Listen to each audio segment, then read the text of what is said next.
Les grands entretiens de Splend, Frappadoukos.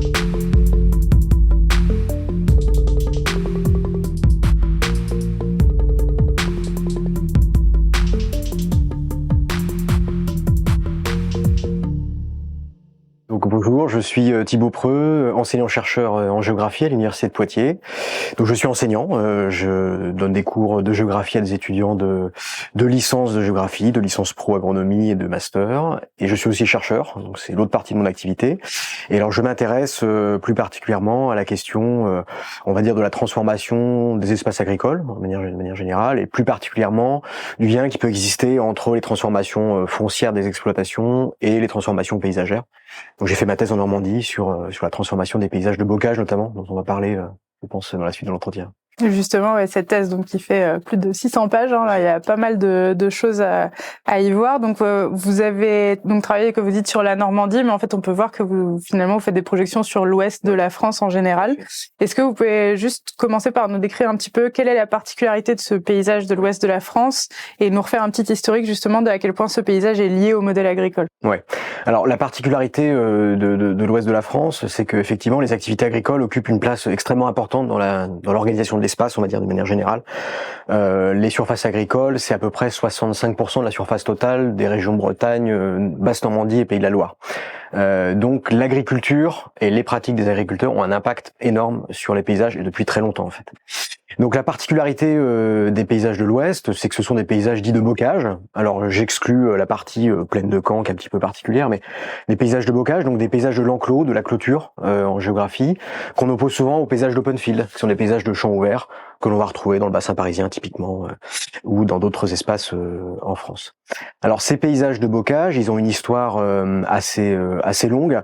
En fait, ils remontent à l'époque moderne, à peu près au début du 19e siècle.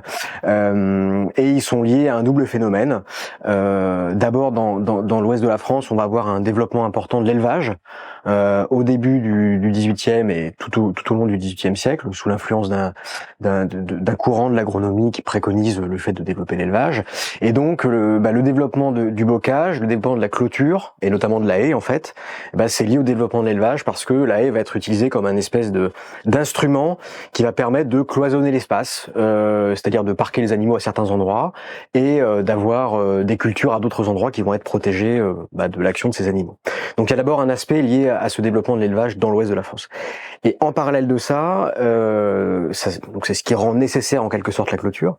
Et ce qui la rend possible, c'est une transformation profonde du régime foncier dans les campagnes, avec le développement de la petite propriété paysanne, notamment en Bretagne, dans le département de la Manche et dans les Pays de la Loire, qui fait que tout au long du 19e siècle, on va avoir la constitution de petites unités agricoles.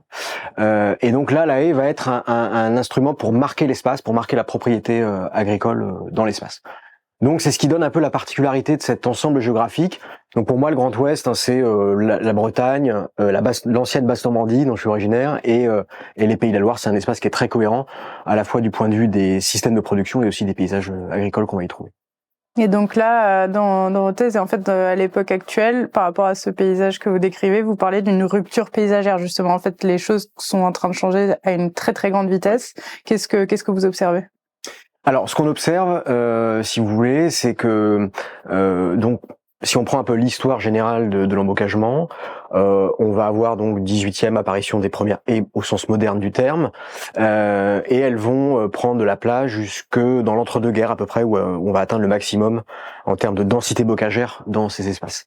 Après la Seconde Guerre mondiale, on va avoir une première rupture qui va être l'irruption des remembrements, qui vont radicalement modifier ces paysages avec l'apparition de la mécanisation de l'agriculture, qui va avoir un impact très important. Alors ça, c'est la première phase, et moi ce qui me semble intéressant, c'est plutôt de regarder ce qui se passe après les remembrements, puisque les transformations du paysage qu'on observe aujourd'hui, elles sont plus vraiment liées à des opérations d'aménagement foncier de type remembrement, c'est plutôt des initiatives individuelles. Est-ce que vous pouvez juste rappeler ce que c'est le remembrement ? Oui, alors un remembrement, c'est en fait une opération d'aménagement foncier qui, alors au départ, se passe à l'échelle d'une commune. Donc c'est une commune, un conseil municipal, qui prend une délibération pour demander à l'État de faire ces opérations d'aménagement foncier. Ce sont des opérations qui vont associer à la fois une redistribution des terres, c'est-à-dire qu'on va essayer de regrouper les parcelles agricoles, parce qu'en fait, dans le développement de la petite propriété paysanne, on a eu un émiettement complet du parcellaire des exploitations qui font qu'après la Seconde Guerre mondiale, on a un parcellaire qui est complètement éclaté. On peut avoir parfois 40 à 50 parcelles sur des petites fermes. Donc l'idée, c'est vraiment de regrouper ces parcelles pour faciliter le travail et la mécanisation de la production. Et ce qu'on va associer à cette redistribution de la propriété, c'est des travaux connexes. Et en fait, c'est eux qui sont visibles parce que ces travaux connexes, ça va être de regrouper des parcelles, de supprimer des haies, de créer aussi tout un nouveau réseau routier, notamment en Bretagne et dans le département de la Manche. Et on va complètement remanier aussi le réseau hydrologique. On va rectifier les cours d'eau, les simplifier, supprimer les méandres pour essayer de gagner de la place, drainer beaucoup de parcelles aussi.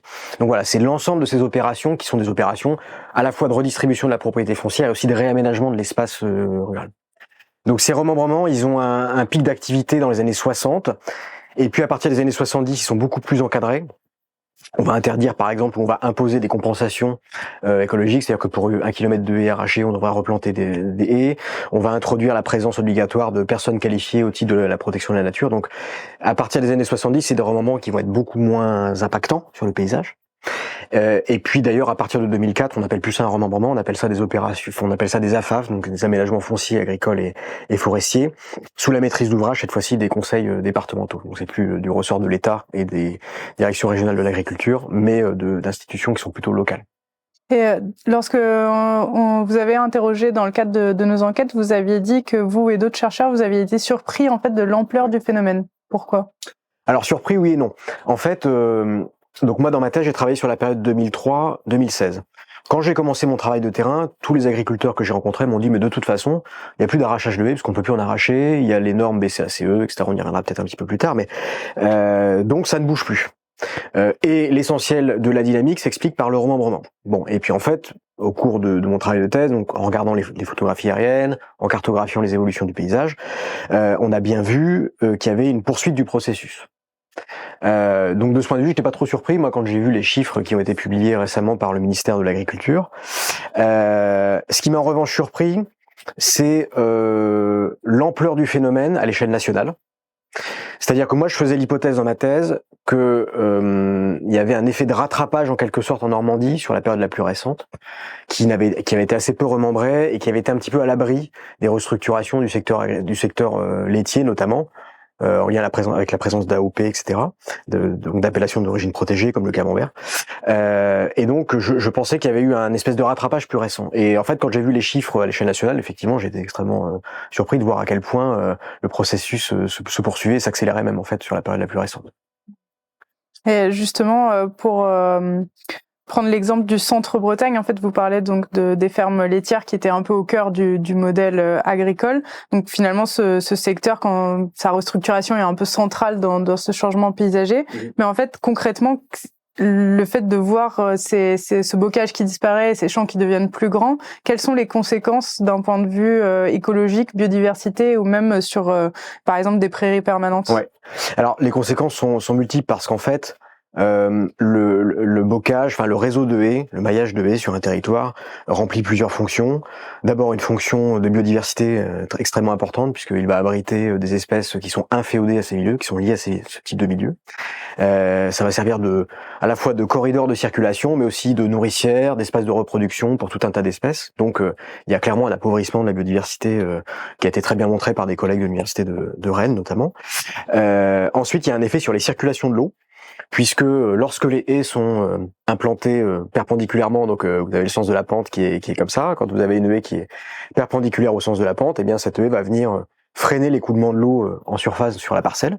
Et donc si vous supprimez cette haie, eh bien vous accélérez les transferts d'eau sur le versant. Et donc ça a des conséquences derrière sur la qualité de l'eau, puisqu'il n'y a plus de filtrage sur le bassin. La filtration au pied de la haie avait pour propriété de dépolluer un petit peu, d'emmener avec elle un petit peu les polluants qui étaient transportés par l'écoulement. Et puis des phénomènes aussi sur des risques hydrologiques, puisqu'on va avoir des inondations beaucoup plus fréquentes en aval de ces bassins qui ont été profondément remembrés. Il y a des conséquences également sur les circulations de l'air et sur la météorologie locale, puisque en fait ces petites parcelles encloses de haies, elles vont jouer un rôle plutôt d'effet de serre, donc elles vont augmenter les températures à l'échelle locale. Donc vous allez avoir des terres qui vont être plus froides et plus facilement exposées au vent lorsqu'on arrache les. Donc il y a des conséquences multiples en fait sur le territoire. Est-ce qu'on peut, par exemple, faire le lien avec les grandes inondations qu'il y a eu justement dans le Nord ces derniers temps, notamment qui ont touché la Normandie? Est-ce qu'on peut mettre ça en lien avec la disparition du bocage dans ces zones?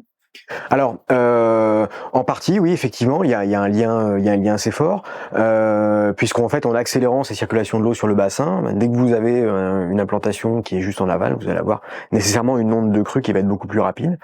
Donc ça peut jouer. Et ça joue également un rôle important, j'en ai pas parlé, mais sur ce qu'on appelle le ruissellement érosif, c'est-à-dire que lorsque l'eau va s'écouler sur le versant, plus elle va aller vite, plus elle va avoir une capacité à arracher des particules de sol, ce qu'on appelle de l'érosion, et cette eau va transporter ces particules de terre vers les cours d'eau. Donc derrière, on a des problèmes aussi de turbidité des cours d'eau, de colmatage des frayères pour les poissons, donc aussi un appauvrissement de la biodiversité piscicole. Donc il y a des conséquences en chaîne qui sont extrêmement importantes.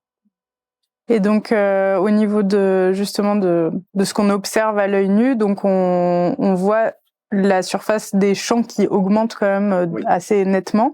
Est-ce que vous pouvez nous donner quelques chiffres sur justement l'évolution de la surface des champs ou même des exploitations dans le Grand Ouest? Alors l'évolution de la surface des champs, on n'a pas d'informations sur ça. Parce que ce qu'on appelle un champ, nous, d'un point de vue géographique, ou même ce que les agriculteurs appellent un champ, c'est une parcelle qui a une certaine unité, enfin c'est un type de culture sur la parcelle. Les données qu'on a sont à l'échelle des îlots agricoles, donc c'est des regroupements de plusieurs parcelles, donc c'est pas très parlant. Ce qui est certain, moi sur mes terrains de thèse, là où j'ai fait vraiment un travail de cartographie beaucoup plus fine de ces parcelles agricoles et de leur évolution sur une période assez longue, la taille moyenne des parcelles avait progressé de 25% entre 2003 et 2016. Donc c'est une évolution qui est assez importante. C'est une moyenne, donc ça cache, si vous voulez, à l'échelle d'un bassin versant, par exemple, de très fortes disparités. Souvent, on va avoir des parcelles qui vont bien se maintenir dans les fonds de vallée ou à proximité des villages. Par contre, dès qu'on quitte ces espaces-là, on va avoir des phénomènes d'agrandissement de parcelles avec des regroupements de 2, 3, 4, 5 parcelles parfois sur une période très courte et des agrandissements, c'est des champs tout d'un coup qui apparaissent ouverts dans le paysage. Donc ça, c'est des évolutions qui sont assez spectaculaires. Alors après, sur l'évolution de la taille des fermes, là par contre, on a des données beaucoup plus précises puisqu'on a un recensement agricole tous les 10 ans, donc on arrive à suivre l'évolution de nos exploitations. Donc on est passé en France d'une taille moyenne d'exploitation de 21 hectares en 1970 à 69 hectares dans le dernier recensement de 2020. Et c'est pareil, c'est une moyenne, donc ça masque des phénomènes beaucoup plus massifs, puisque aujourd'hui, les exploitations de plus de 200 hectares représentent 25% de la surface nationale. Elles occupent 25% de la surface nationale, un quart de la surface nationale. Donc on a un mouvement d'agrandissement des fermes qui est extrêmement important, qui concerne plus particulièrement certains secteurs et certaines zones géographiques, et notamment les zones d'élevage. Puisqu'on a eu une baisse de près de 60% des élevages laitiers entre 2000 et 2020, donc c'est un phénomène qui est extrêmement important, cette restructuration laitière, alors que dans les grandes cultures, on est plutôt sur une baisse autour de 20% du nombre d'exploitations. Donc c'est un phénomène massif, ouais, effectivement. Est-ce que du coup on peut encore parler d'exploitation familiale, notamment en Bretagne, parce que c'est quand même quelque chose qui est mis en avant régulièrement? Tout à fait. Alors il faut bien s'entendre sur ce qu'on appelle une exploitation familiale. Dans notre représentation collective en France, et je pense que c'est très lié au discours qui est tenu par les agriculteurs eux-mêmes sur ce qu'est l'exploitation familiale, on associe exploitation familiale et petite exploitation. En fait, nous, ce qu'on appelle dans tous les champs de la recherche, travail sur l'agriculture, ce qu'on appelle une exploitation familiale, c'est une exploitation dans laquelle les 3 facteurs de production, c'est-à-dire la terre, donc le foncier, le travail agricole et le capital, donc le cheptel, les bâtiments, etc. Ces 3 éléments qui sont essentiels à la production agricole, dans l'exploitation familiale, ils sont détenus entre les mains d'une famille d'agriculteurs, donc souvent un couple d'agriculteurs, ou des grands-parents, des parents et des enfants. Et donc on est vraiment normalement sur ce modèle-là. Jusque très récemment, je dirais jusque dans les années 2000, ce modèle familial, pour moi, en France, il a encore une réalité. C'est encore, il a servi de support à la modernisation agricole, c'est-à-dire que dès les années 60, la France, contrairement à d'autres pays européens, a fait le choix de dire nous, on va conserver des exploitations familiales, donc dans lesquelles c'est vraiment la famille, le couple qui est au cœur du processus de production, et on va accompagner ces familles dans la modernisation de leur production. Donc ça les empêche pas de s'agrandir, ça n'a pas empêché effectivement de passer de 20 hectares à 70 hectares en 50 ans dans la taille des fermes, mais on va garder cette idée d'une maîtrise du capital, du foncier et du travail dans les mains d'une famille d'agriculteurs. Ce qu'on voit émerger depuis le début des années 2000, c'est progressivement un découplage entre ces trois fonctions. Vous avez de plus en plus de formes sociétaires d'exploitation. Aujourd'hui en France, 60% des exploitations sont des formes sociétaires d'exploitation. Donc dedans, il y a une partie de ce qu'on appelle des GAEC, donc des groupements agricoles d'exploitation en commun, qui peuvent regrouper effectivement des familles, des parents, des enfants par exemple, qui veulent s'installer sur la ferme, mais qui de plus en plus s'ouvrent à d'autres formes de GAEC, qui sont non familiaux, où on va avoir des associations entre des agriculteurs qui ne sont pas issus de la même famille. Et encore plus récemment, on voit apparaître des formes sociétaires qui se rapprochent de modèles d'entreprise capitalistique classiques, où vous allez avoir des holdings qui vont chapeauter parfois 3 ou 4 structures juridiques sur une même exploitation. On va avoir par exemple une SCEA qui va s'occuper de la commercialisation de la viande. On va avoir un groupement foncier agricole qui va s'occuper du portage foncier. On va avoir une autre entreprise qui va s'occuper du salariat agricole. Et donc, cette holding, dans cette holding, vous allez avoir des actionnaires qui sont parfois issus du milieu agricole, qui parfois apportent le patrimoine, par exemple le capital foncier, mais on peut avoir des actionnaires également privés, extérieurs au monde agricole, totalement extérieurs, qui vont prendre des parts dans la société. Et vous avez même le niveau ultime, qui est l'apparition d'entreprises qui font du land management, qui sont des entreprises souvent des firmes transnationales, qui vont en fait avoir des modèles intégrés, où elles vont proposer à des investisseurs extérieurs tout un panel de services qui va aller depuis la gestion des cultures jusqu'à du conseil patrimonial, jusqu'à du conseil sur la commercialisation, sur les filières, etc. Et donc là, on a un découplage complet. Vous voyez, on peut plus vraiment parler d'exploitation familiale puisque les différents facteurs de production sont complètement éclatés entre ces différents acteurs. Et évidemment, ça s'accompagne sur le plan, si on regarde un petit peu la forme de ces structures, ce sont des structures qui ont des très hauts niveaux de capitalisation, avec un investissement sur les techniques qui sont très fortes, et donc un détail d'exploitation qui sont parfois donc à l'université de Poitiers où je travaille, on a des exploitations qui peuvent faire parfois 2000, 3000 hectares sous ce régime aussi. Donc en fait, c'est plus vraiment une réalité. Et donc pour revenir un petit peu en fait sur finalement la chronologie de ce phénomène. Donc on passe sur des fermes et des parcelles qui en fait deviennent de plus en plus grandes, mais en fait au début ça se passe globalement, enfin ce que vous montrez dans votre thèse, par des rachats de particulier à particulier dans un premier temps, et ensuite à partir de là en fait on se retrouve avec des fermes qui des fois vont dépasser le million voire 2 millions, et finalement en fait il y a un problème de transmission quelque part. Qui d'autre pourra racheter ces fermes à part, comme vous dites, des grandes firmes où on va avoir un changement d'habitants finalement de ces campagnes. Ouais. Alors effectivement, la question du patrimoine est extrêmement importante. Comme les fermes s'agrandissent, le coût foncier, ne serait-ce que le coût foncier de ces fermes devient de plus en plus important. Donc, dans le dernier recensement agricole, il était estimé que le patrimoine moyen était de 1,4 million pour une exploitation agricole en France. Donc c'est effectivement des patrimoines qui sont très importants et qui posent des problèmes pour la reprise des exploitations. D'où ces modèles où vous avez des actionnaires extérieurs qui vont arriver pour prendre en charge une partie des coûts liés à la transmission. Finalement, l'agriculteur n'étant plus qu'un des maillons de la chaîne, presque qu'un ouvrier agricole dans cette évolution. Alors effectivement, ce mouvement d'agrandissement des fermes, il a des conséquences sur les campagnes. Il a d'abord des conséquences paysagères. Alors effectivement, dans ma thèse, moi l'objectif c'était de montrer, d'essayer de comprendre, d'expliquer l'évolution des paysages agricoles, en essayant de voir s'il n'y avait pas d'autres phénomènes que le remembrement qui pouvaient expliquer ça. Et une des conclusions de la thèse, c'est de dire qu'effectivement ce mouvement d'agrandissement des fermes, c'est le principal moteur de l'évolution des paysages de bocage. Alors comment ça se passe? Dans l'enquête que j'ai pu réaliser, donc en Normandie, 80% des agriculteurs que j'ai interrogés m'expliquaient que l'agrandissement se faisait à manœuvre constante. C'est-à-dire que l'idée, c'est pas de s'agrandir pour installer quelqu'un, c'est de s'agrandir pour produire plus, mais avec le même nombre d'actifs agricoles. Donc cette augmentation de la charge de travail, elle est compensée. Et elle est compensée comment? Elle est compensée par la mécanisation de la production. C'est-à-dire qu'on va investir dans des moyens de production de plus en plus performants. Ça peut être en élevage laitier, par exemple, la robotisation de la traite, qui va dégager du temps à l'agriculteur pour aller faire d'autres tâches, comme par exemple des cultures. Ça peut être aussi l'agrandissement des parcelles, parce que regrouper 3 ou 4 parcelles, ça permet de simplifier le travail au champ, et ça permet de gagner du temps sur les manœuvres, parce qu'on est des tracteurs de plus en plus puissants. Donc, au niveau de l'exploitation, l'agrandissement, c'est toujours une surcharge de travail pour l'agriculteur qui est compensée par la mécanisation.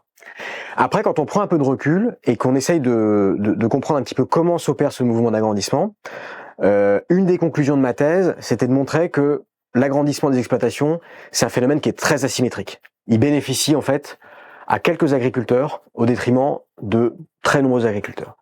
En fait, sur l'ensemble de mes terrains, moi, les 10% des exploitations les plus grandes captaient 60% du foncier libéré sur la période.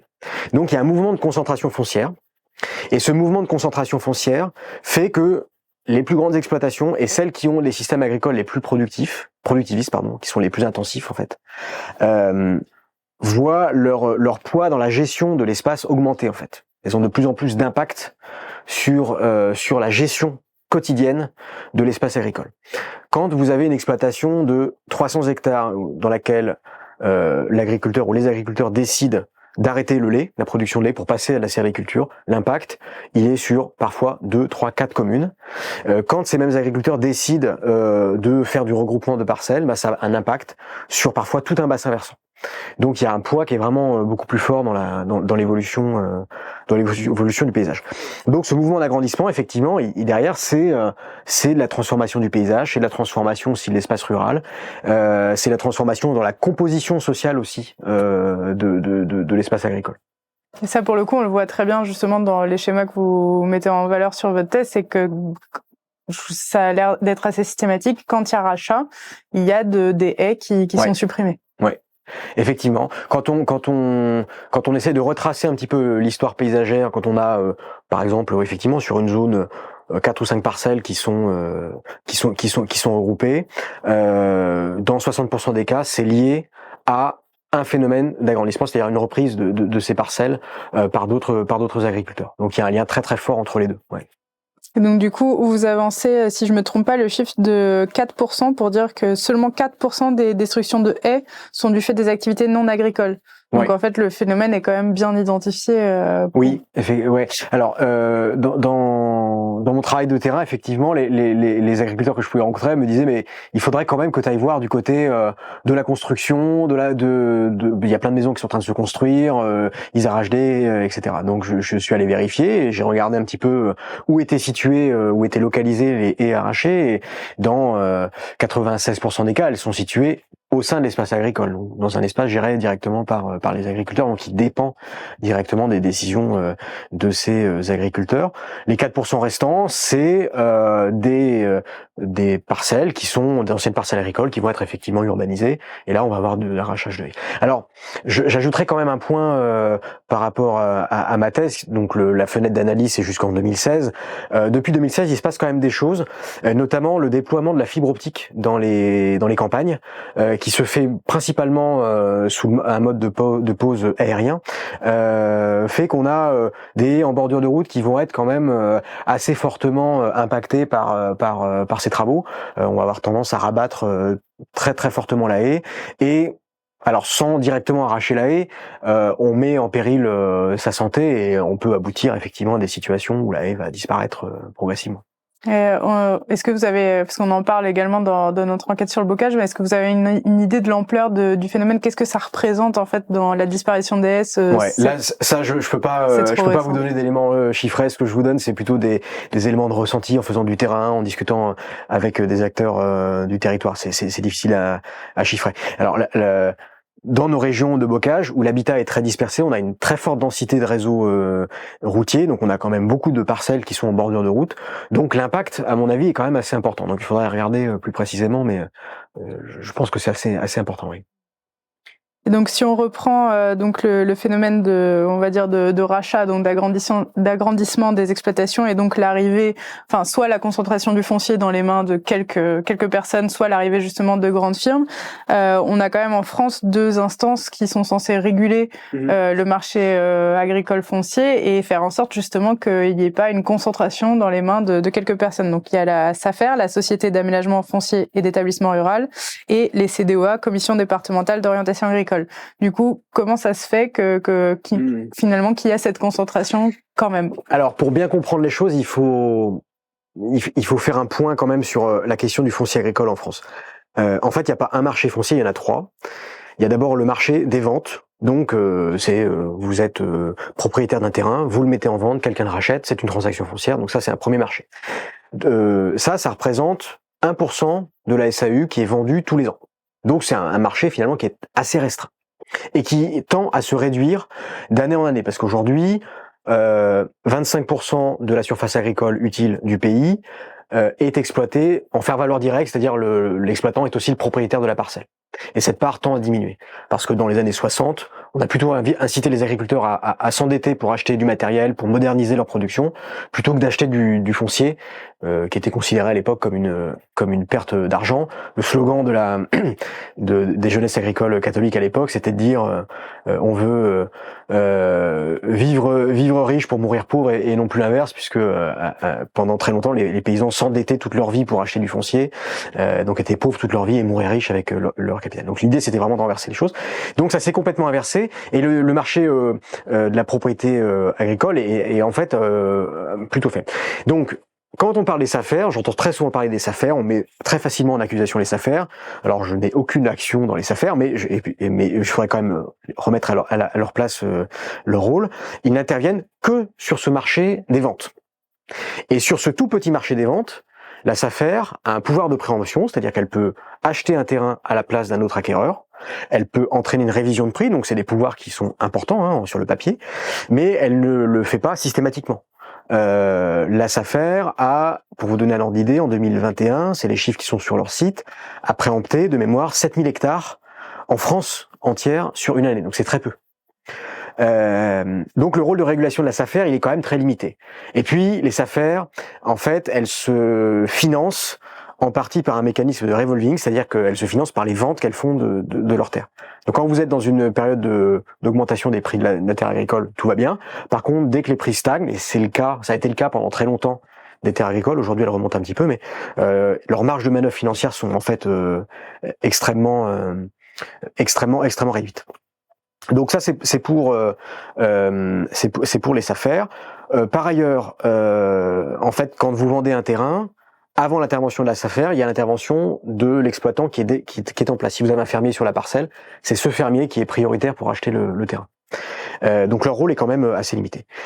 Ensuite, il y a un deuxième marché du foncier agricole, qui est le marché de l'exploitation des terres en fermage, qui lui donc représente 75% de la SAU en France. 75% des terres sont exploitées en fermage.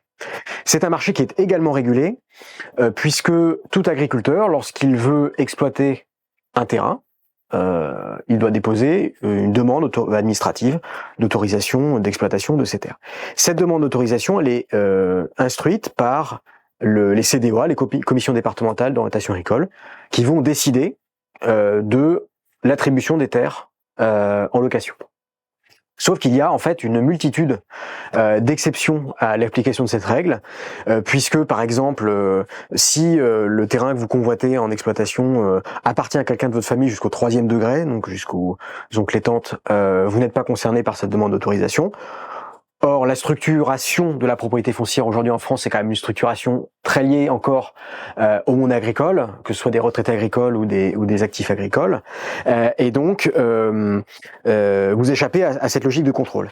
Et puis moi, j'ai vu des situations, c'est assez courant, que dans des zones où il y a peu de tensions foncières entre les agriculteurs, en fait, on se met d'accord lorsqu'un voisin va partir en retraite pour se répartir l'exploitation des terres. Et lorsqu'il n'y a une seule candidature pour l'exploitation d'une terre, elle est automatiquement attribuée au candidat. Donc vous voyez qu'en fait, les outils de régulation qui existent sont extrêmement faibles, ou imparfaits, on va dire.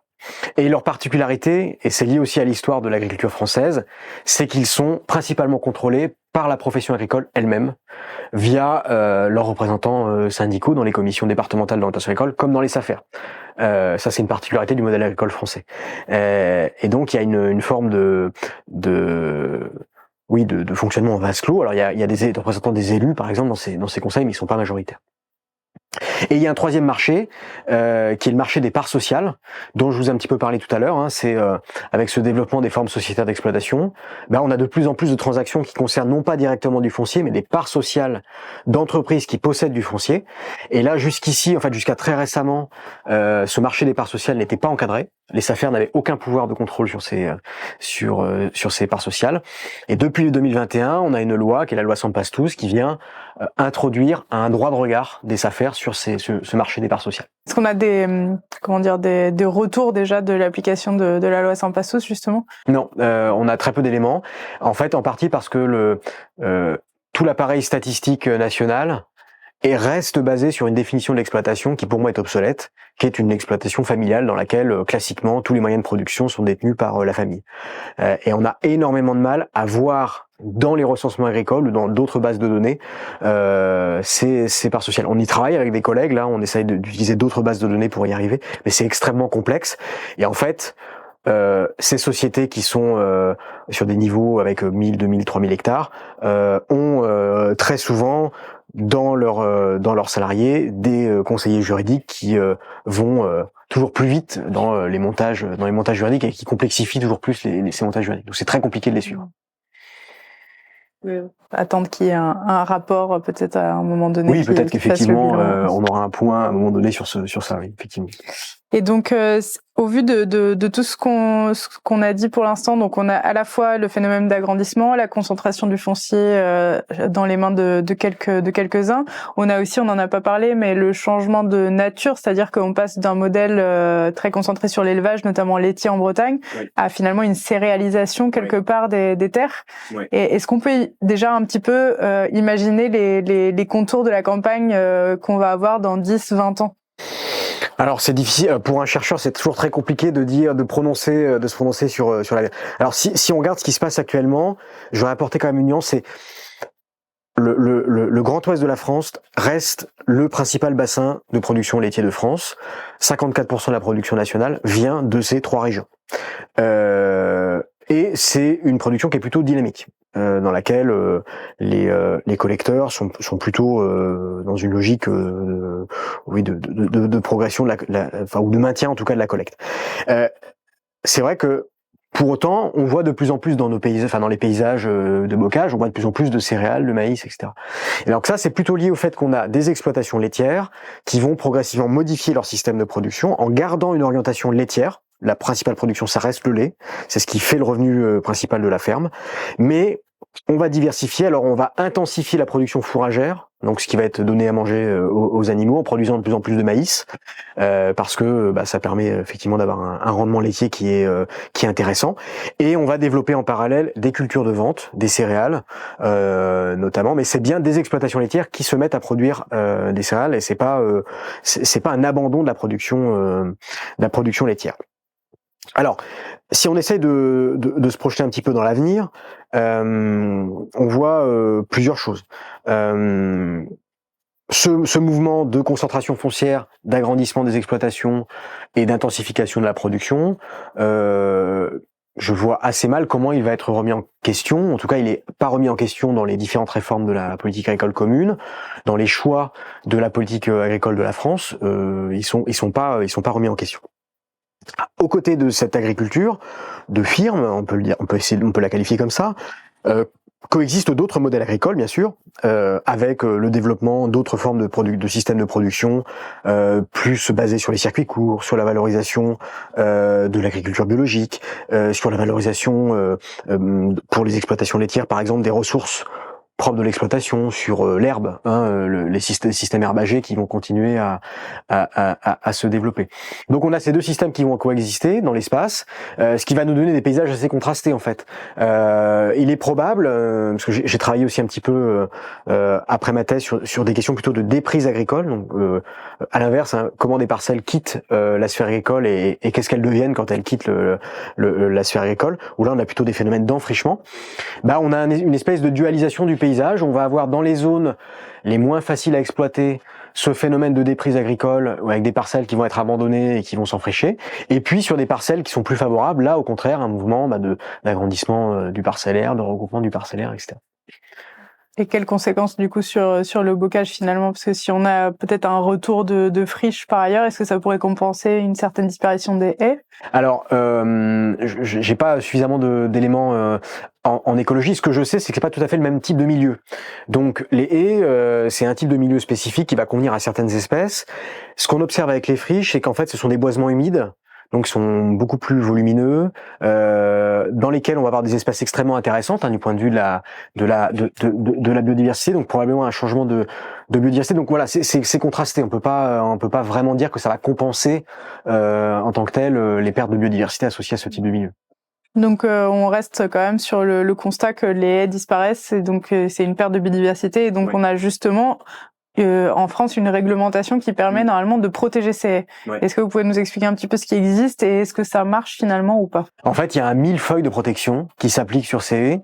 Alors si on prend l'échelle la plus haute, en théorie, les haies relèvent du régime de ce qu'on appelle l'éco-conditionnalité, c'est-à-dire que l'Union européenne considère qu'elle verse aux agriculteurs des subventions et qu'en contrepartie de ce versement de subventions, les agriculteurs doivent respecter un certain nombre de conditions. C'est ce qu'on appelle la BCAE, donc bonnes conditions agro-environnementales. Il y a eu différents niveaux de normes. Là, on en est à la BCAE 8. Et dans cette BCAE 8, il est très clairement indiqué que les haies doivent être maintenues en l'état dans les exploitations agricoles. Bon, là aussi, il y a tout un tas d'exceptions. Par exemple, les agriculteurs ont tout à fait le droit d'arracher des haies suite à un agrandissement. Et je vous expliquais tout à l'heure que c'était le mode d'évolution principal des paysages agricoles. Donc, on loupe ici une partie des mesures de protection. Enfin, on loupe la cible. En théorie, ces arrachages doivent être compensés par des replantations. Bon, ce qui se passe, c'est que en fait cette règle environnementale, elle est assez peu appliquée, tout simplement parce que les moyens de contrôle de la police de l'environnement sont très faibles sur les territoires, et donc finalement, par exemple dans le département de la Manche, vous avez 2 conseillers qui sont chargés de l'application et de la vérification du bon respect de cette norme sur le département le plus bocagé de France. Donc, vous voyez, c'est forcément extrêmement limité. Ensuite, vous allez avoir des réglementations qui vont obéir à plusieurs codes juridiques. Donc, par exemple, vous avez des haies qui peuvent être protégées au titre du patrimoine. Je pense en Normandie aux haies qui sont situées à proximité des plages du débarquement. Les communes sont des sites classés, et donc là, on va les préserver à ce titre-là. Dans d'autres zones, par exemple autour des points de captage en eau potable, on va avoir une obligation de maintien d'un certain nombre de ces haies autour des captages pour protéger la ressource en eau. Là, c'est le code de la santé publique. Donc, vous voyez, vous avez en fait autant de mesures de protection que de codes juridiques, ce qui fait que les agriculteurs eux-mêmes parfois ne savent plus bien quelle réglementation ils doivent respecter. Vous avez ce millefeuille qui s'applique, et ce qui fait qu'on est très très loin d'une gestion systémique de la haie. En fait, ce qu'on disait au début de notre échange, la haie elle remplit tout un tas de fonctions sur la circulation de l'eau, sur la préservation de la biodiversité. Et si on veut préserver ces différentes fonctions, il faut réfléchir, à mon avis, à la place de la haie sur un espace beaucoup plus large que simplement considérer l'alignement d'arbres. Sur l'échelle de la masse inversant, par exemple, serait beaucoup plus pertinente. Donc on loupe une partie du problème. Donc vous voyez, ces réglementations, elles sont très parcellaires et elles s'appliquent en fait de manière très imparfaite. Et donc, est-ce qu'on pourrait imaginer justement des solutions alternatives à ces réglementations. Je pense notamment à, par exemple, à soutenir plus les agriculteurs dans l'entretien du bocage, par exemple, parce que souvent on a beaucoup de témoignages qui sont remontés lors de notre enquête qui disaient qu'en fait l'entretien de haies était vu comme une charge et donc pas du tout rentable pour un agriculteur. Ouais. Alors c'est vrai que du fait de l'agrandissement des fermes, pour un agriculteur qui a 150-200 hectares à gérer tout seul, ou c'est une charge de travail considérable. Et le plus souvent, c'est une charge de travail qui n'est pas valorisée économiquement, puisque on se chauffe de moins en moins avec du bois issu directement des haies. Il y a d'autres modes d'alimentation en chauffage, notamment les granulés bois, mais c'est d'autres modes de production de la ressource. Alors, effectivement, une des solutions qui est très souvent mise en avant par notamment les associations d'agroforesterie, je pense à la fac agroforesterie, c'est de dire il faut redonner une valeur économique au bois bocager. Alors il y a des choses qui se mettent en place, qui fonctionnent plutôt bien. Par exemple, vous avez des collectivités qui vont s'équiper d'une chaufferie collective alimentée en bois issu de l'entretien de la haie, du bois déchiqueté notamment. Mais ça demande une logistique quand même assez complexe, avec des plateformes de stockage, etc. Donc moi j'ai l'exemple toujours dans la région de Vassy, dans le bocage verrois, qui a été pionnière dans le domaine. Et là, ils ont contractualisé avec une quarantaine d'agriculteurs et ils s'organisent à l'échelle du territoire pour que ces agriculteurs, année après année, viennent fournir et alimenter cette chaufferie collective. Donc là, si vous voulez, c'est une manière, à mon avis, assez intelligente de redonner de la valeur économique à ce bois issu tout simplement de l'entretien de la haie, puisqu'une haie doit être entretenue, bien évidemment, et de faire en sorte de valoriser cette ressource localement. Donc il y a aussi derrière un aspect écologique, puisqu'on va pas faire venir du bois qui vient d'Europe du Nord, par exemple. Voilà. Et pour les agriculteurs, il y a aussi une dimension symbolique, c'est je contribue à la vie de mon territoire, je contribue à chauffer mon territoire. Donc il y a un aspect important. En revanche, il y a des effets pervers aussi, la valorisation économique du bois bocager, puisqu'on a vu au moment de la crise énergétique, au moment où on avait un renchérissement des coûts, notamment du gaz et du pétrole, une ruée vers le bois de chauffage. Et là, vous avez des entreprises qui se sont engouffrées dans la brèche et qui contractualisent individuellement avec les agriculteurs, qui font l'entretien de ces haies, mais de manière absolument pas durable. C'est-à-dire avec des attaques qui vont être extrêmement massives sur le bocage, avec des moyens mécaniques très puissants, qui vont éclater, par exemple, les têtes d'arbres, qui vont favoriser l'apparition de maladies, etc. Avec des chantiers qui peuvent se dérouler sur une commune pour rentabiliser le chantier. On va faire venir tous les engins sur une commune. Donc là, il y a un effet un peu exploitation d'un gisement qui peut avoir des conséquences assez délétères sur l'état du bocage. Donc on fait pire que mieux en fait dans ce type de finalement de chercher la rentabilité à très court terme et donc d'exploiter le plus de bois possible plutôt que de gérer quelque chose sur le temps très long, quoi. D'où l'intérêt aussi du développement de labels. Donc par exemple, la fac agroforesterie a travaillé avec d'autres acteurs à l'élaboration d'un label haie qui garantit que le bois que vous achetez, soit du bois plaquette, soit du bois bûche, a été produit dans des conditions durables, avec un respect du cahier des charges, qui est par exemple une rotation de l'entretien tous les 9 ans pour permettre à la haie de se régénérer, etc., etc. Est-ce que c'est des solutions qu'on peut retrouver par exemple dans le pacte haie ? Alors, le pacte haie, donc qui a été proposé par le ministre de l'Agriculture, Marc Fesneau, l'année dernière, effectivement, il fait suite au rapport qui a été produit par un des organismes du ministère qui s'appelle le CGER, qui faisait état d'une disparition de 70% total de haies en France entre 1970 et aujourd'hui. Donc il y a eu un mouvement un peu de réaction à cette tendance. Ce chiffre un peu qu'on a entendu partout, 23 500 km de haies qui disparaissent tous les ans en France. 23 500 km de haies qui disparaissent tous les ans, avec une accélération sur une période récente, alors qu'on pense, que la plupart des observateurs pensaient que ce mouvement se ralentit. Donc l'idée du pacte haie, de ce que j'en ai compris, il est en train de se mettre en place. Donc là, vous avez des appels d'offres qui sont lancés. Il est double. C'est à la fois financer la mise en place sur le territoire d'animateurs de bassins, d'animateurs qui vont être des techniciens bocage, un peu sur le modèle de Brest Bocage qui a été mis en place en Bretagne. C'est vraiment d'avoir des acteurs sur le terrain qui vont aller démarcher les agriculteurs et qui vont les accompagner, soit sur l'entretien de leur bocage, soit sur la replantation de nouvelles haies. Et puis il y a un deuxième volet qui est le financement en tant que tel de replantation de haies. Donc les objectifs sont assez ambitieux. À de mémoire, je crois qu'il était question de 10 000 km de haies faudrait vérifier, mais je crois que c'est 10 000 km de haies replantées sur le programme, et c'est un programme qui est en train de se mettre en place, donc on peut absolument pas en juger. Voilà. Le retour d'expérience qu'on a sur Bresse-Bocage, qui est un programme qui à mon sens était vraiment conçu de manière assez intelligente, avec cette idée de replanter des haies en tenant compte de l'aspect vraiment multifonctionnel de la haie. Donc de mémoire, je crois que Bresse-Bocage a touché de manière directe ou indirecte 80% de la surface agricole bretonne, 15% des agriculteurs, et les effets sur la replantation sont quand même, il faut bien le dire, assez modestes. En revanche, ce qui ressort des études qui ont été faites, notamment par des collègues en sociologie qui travaillent à l'INRA notamment, c'est de dire que l'une des limites de ces programmes, c'est que en fait on convainc essentiellement des agriculteurs qui sont déjà convaincus de replanter des et donc on convainc plutôt des agriculteurs qui sont sur des modèles soit d'élevage laitier herbagé, soit en bio, et donc la question c'est comment on propose des solutions adaptées à des modèles agricoles qui sont sur d'autres orientations, y compris sur des orientations plus productivistes, mais avec des agriculteurs qui ont quand même la volonté de replanter des haies, parce que tous les agriculteurs n'arrachent pas des haies.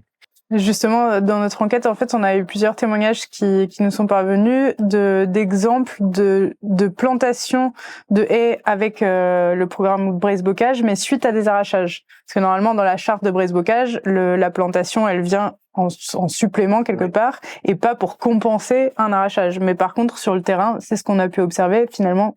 Donc peut-être est-ce que ce serait une quelque part bonne solution pour des agriculteurs dans des modèles plus productivistes de se dire ils arrachent une haie, mais au moins on est sûr qu'il y en a une replantée. Les choses évoluent aussi dans le monde agricole, c'est-à-dire que depuis le début, là on parle beaucoup de processus économiques finalement, de concentration foncière, d'agrandissement des fermes, etc.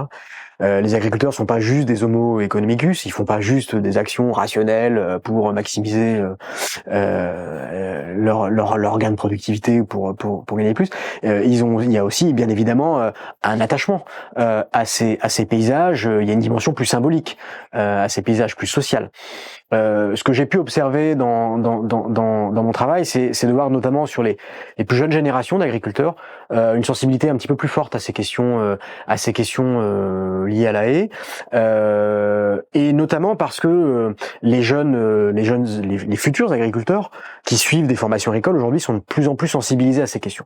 Donc les choses sont en train d'évoluer, et je pense que l'enjeu ça va vraiment être ça, c'est-à-dire de proposer non plus un modèle unique de replantation, comme c'était fait jusqu'ici, mais des solutions très adaptées à ce type d'exploitation. Donc on a une représentation du paysage qui est en train de changer quelque part, parce que c'est vrai que on a un peu une coupure générationnelle avec certains anciens qui en fait ont cette idée qu'il faut que ça soit propre, et donc propre ça veut dire très ras, très bien entretenu, etc. Donc là, ça change, quoi. Oui, tout à fait. Ouais. L'idée du propre, elle est extrêmement intéressante parce que c'est l'idée de mise en ordre de la nature dans un processus dans le cadre d'un processus de production agricole. Ça concerne mais ça concerne aussi la gestion ce qu'on appelle les mauvaises herbes dans une parcelle. Ça concerne les abords de la parcelle. Ça concerne aussi la friche. J'en parlais un petit peu tout à l'heure, mais dans les enquêtes qu'on a pu faire en Centre-Bretagne, on voit aussi que le regard sur ces friches, il est très clivé de manière générationnelle. Vous avez les anciens entre guillemets qui disent que c'est la catastrophe parce que c'est l'abandon du paysage, parce que ça veut dire que les campagnes sont en train de mourir, que voilà. Alors que vous avez des plus jeunes qui disent bah non, c'est des espaces de nature, c'est des espaces de nature spontanés, sauvages, et qui vont plutôt valoriser ces espaces-là. Donc c'est des choses effectivement qui sont importantes. Quand on lit quand j'ai repris des travaux qui datent des années 60, 70 en sociologie ou en géographie, la description qui est faite des haies par les personnes qui sont interrogées est vraiment, on a l'impression que c'est la lèpre, quoi. C'est vraiment l'idée que la haie, c'est un obstacle physique et symbolique à la modernisation de la production. Donc, la supprimer, c'est vraiment ouvrir l'horizon et se tourner vers l'avenir. Donc on est dans les années 60, tous les témoignages qu'on voit sont sur cette logique-là. Aujourd'hui, je pense pas, enfin quand on interroge les agriculteurs, c'est pas forcément le discours qui va ressortir. Et quand on interroge les habitants aussi des espaces ruraux, c'est aussi des choses qui ressortent, ouais, effectivement. Et donc pour terminer un petit peu, quand on parlait de la campagne de demain tout à l'heure au niveau de l'agrandissement, est-ce que justement on peut espérer un retour de haies et de bocage peut-être justement avec un changement de génération? C'est difficile à dire. C'est-à-dire que le mouvement de fond de l'agriculture productive était tellement puissant. Pour moi, quand je parle de rupture sur, par exemple, les modèles fonciers, c'est une rupture qui est majeure. C'est-à-dire que là, on est en train de quitter un modèle agricole de type familial, modernisé, pour basculer dans autre chose. Ce autre chose, entre guillemets, va produire comme paysage, moi je suis pas capable de le dire. Peut-être que ces grandes firmes de 1000, 2000, 3000 hectares vont quelque part revaloriser ces paysages parce qu'elles vont avoir des stratégies commerciales derrière de valorisation de leur production, où elles vont associer des labels qualité à leurs aliments, à la qualité du paysage. On peut imaginer tout à fait ce type de choses. Peut-être qu'on va partir au contraire vers un modèle totalement mécanisé avec des parcelles qui feront 10, 15, 20 hectares, parce qu'il n'y a pas de limite en fait physique. Quand vous prenez d'autres paysages, aux États-Unis bien sûr, ou même en Europe, en Allemagne par exemple, il n'y a pas de limite physique à l'agrandissement du parcellaire. Donc c'est très compliqué à dire. Après, il y a ce mouvement balancier, après c'est une question politique pour moi, entre ce mouvement de fond, donc de transformation de l'agriculture, et puis une aspiration aussi d'une part croissante des citoyens à avoir des paysages de bocage qui soient, enfin des paysages même ruraux d'une manière générale, qui soient préservés. Donc l'équilibre entre ces deux dynamiques va être, en tout cas pour nous chercheurs, hyper intéressant à observer, et pour l'instant je peux pas répondre à ce que donnera cette évolution sur le terme de type de paysage. Ça dépend aussi des politiques publiques qui sont mises en place. Oui, tout à fait. On voit bien que quelque part, la négociation autour de la réforme de la PAC est sans doute beaucoup plus importante que le pacte pour la haie qui a été mis en place récemment. Enfin, on est toujours dans la logique un peu du pompier pyromane, où on arrive toujours avec des solutions pour essayer de compenser des effets pervers ou des effets négatifs liés à la modernisation de l'agriculture. Donc voilà, on est sur cette ambiguïté.